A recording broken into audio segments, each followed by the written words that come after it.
नेता भी गए। जब तक हम वहां पहुंचे, उस लड़की की मां नेताओं के आने जाने से गुस्से में थी।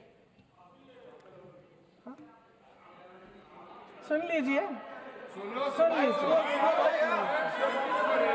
सुनिए, किसी की पीड़ा का मजाक नहीं उड़ाते, कोई भी हो, किसी की पीड़ा का मजाक नहीं उड़ाते।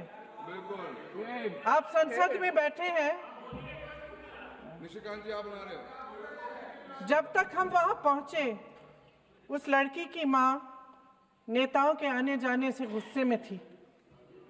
किस लिए आए हो? उसने आईसीयू के दरवाजे के बाहर खड़े होकर हमें पूछा।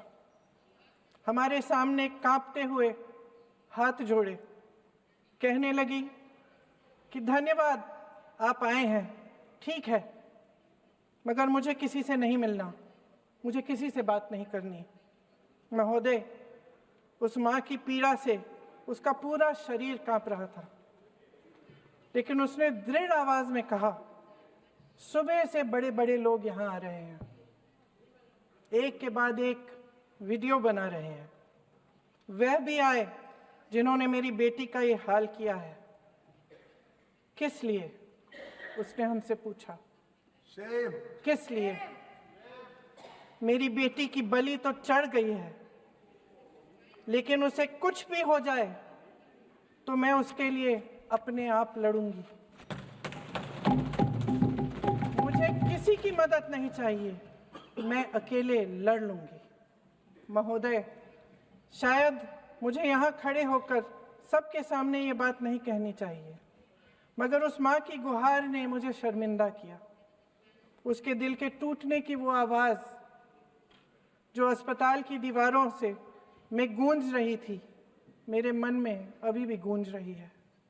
इसलिए उस माँ की इजाज़त लिए बिना मैं आपके द्वारा आदरणीय प्रधानमंत्री महोदय जी और आदरणीय गृह मंत्री महोदय जी से पूछना चाहती हूँ कि क्या ज़रूरत थी एक मासूम बच्ची पर इस तरह दमन करने की? क्या ज़रूरत थी उन छात्रों पर आंसू गैस चलवाने की, उन पर लाठियां बरसाने की, उन पर वाटर कैनन्स चलवाने की? क्या ज़रूरत थी उन नौजवान लड़कियों को जलील करते हुए उनके कपड़े फाड़ने की, उनको बेरहमी से गंदी तरह पिटवाने की? देश के युवाओं पर पैलेट गन्स और AK-47 चलवाने की क्या आवश्यकता थी? क्या वे आतंकवादी थे? क्या आतंकवादी हैं? टेररिस्ट हैं? हाँ, कांग्रेस बोल रही है, हाँ, कांग्रेस बोल रही है। जवाब दीजिए, जवाब दीजिए। कांग्रेस बोल रही है, जवाब मांग रही है, जवाब दीजिए।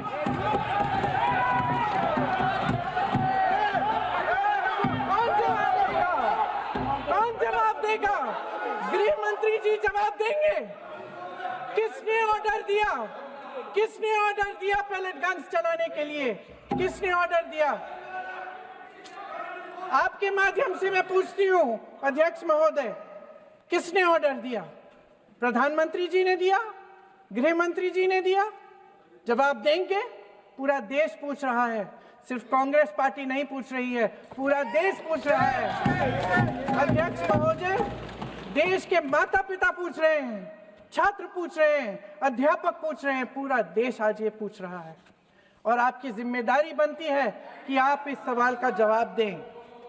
क्यों डरते हैं आप इस देश के नौजवानों से? क्यों डरते हैं आप इस देश की बुलंद आवाज से?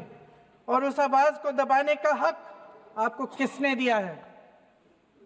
महोदय, ये सदन यहाँ बैठे हुए सांसदों की जागीर नहीं है, ये इस देश की अमानत है।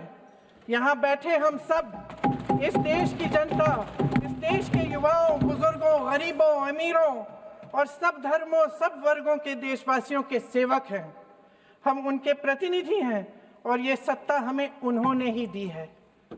इस देश का संविधान हमारी सर आंखों पे, इस देश का लोकतंत्र सर्वोपरि है, इसे ध्वस्त करना पाप है। यह करोड़ों जनता हमसे सिर्फ एक चीज मांगती है, जवाबदेही। इंग्लिश में इसे अकाउंटेबिलिटी कहते हैं।